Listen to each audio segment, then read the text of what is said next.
Have you ever felt like your weird little habits aren't just quirks, that maybe there's something more going on? Well, today we're going to dive into 10 strange habits that might just be the secret signs of an extremely high IQ. Are you one of those people whose brain only really switches on when everyone else is asleep? How about talking to yourself? And I mean a real, out loud conversation. And what about your room? Is it, let's call it, a creative mess? Okay, if you just nodded your head to any of that, then you're gonna want to stick around. Because what if I told you those aren't just random quirks? What if they're actually signs that your brain is wired in a totally different and, yeah, pretty brilliant way? You know, what's crazy is that most super smart people have no idea how smart they actually are. There's even a name for it, the reverse Dunning-Kruger effect. It's basically when you're so self-aware, you're always focused on what you don't know instead of what you do. So you end up thinking you're just average when you're anything but. So here's what we're going to do. I'm about to lay out 10 habits. And here's the deal. If you have 3 or more of these, it's a pretty huge sign that your mind is just operating on a whole other level. So keep scoring your head and let's find out if you're a secret genius. All right, number 1, do you talk to yourself? And I don't mean just muttering under your breath. I mean, do you have full-on conversations out loud when you're trying to work something out? Yeah, I know, people might think it's a little crazy. But the science, it actually has a name for this, self-directed speech.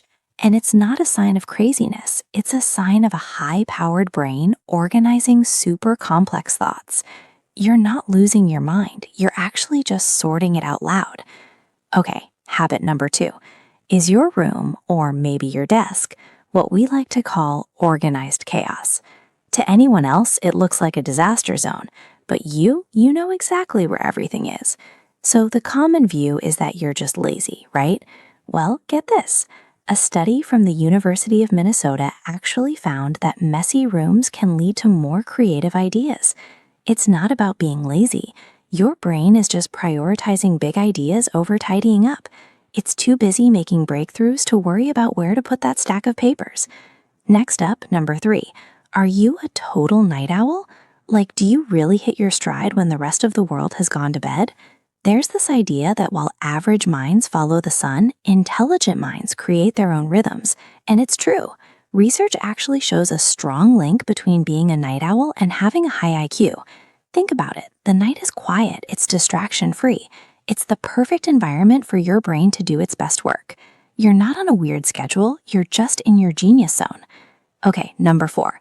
You absolutely despise small talk. I mean, talking about the weather, it feels like actual torture. This doesn't mean you're antisocial. It just means your brain is hungry for deep, meaningful conversations. It filters out the fluff because it's looking for something real. All right, number 5 is a really important one. It's about overthinking. But there's a huge difference between anxious overthinking, which just goes around in circles, and what intelligent people do, which is thinking in layers. Here's what that looks like.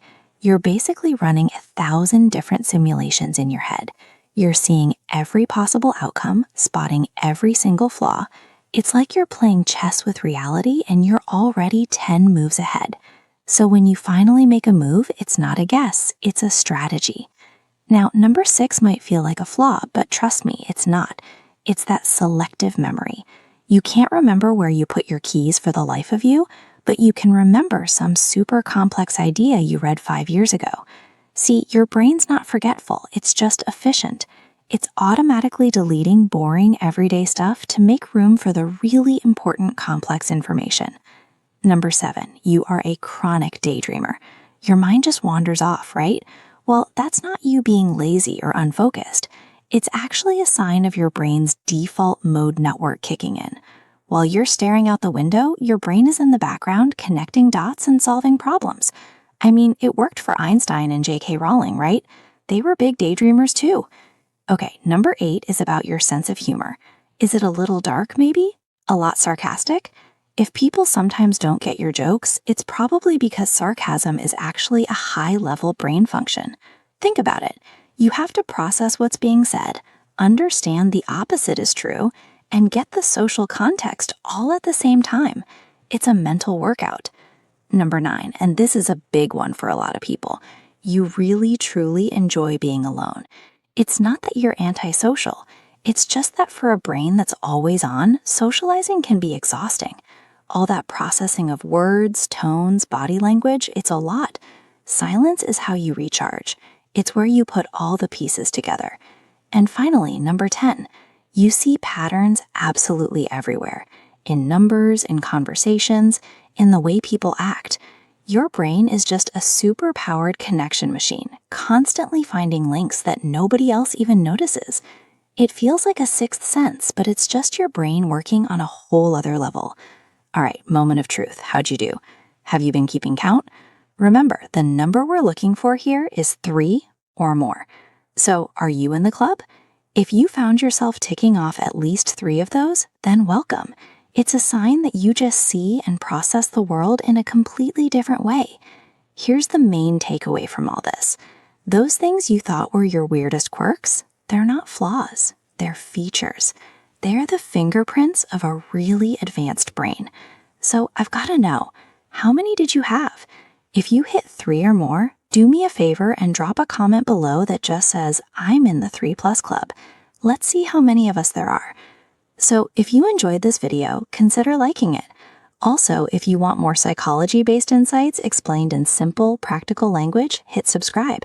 And remember, understanding yourself is the first step to changing your life. See you in the comments. Bye.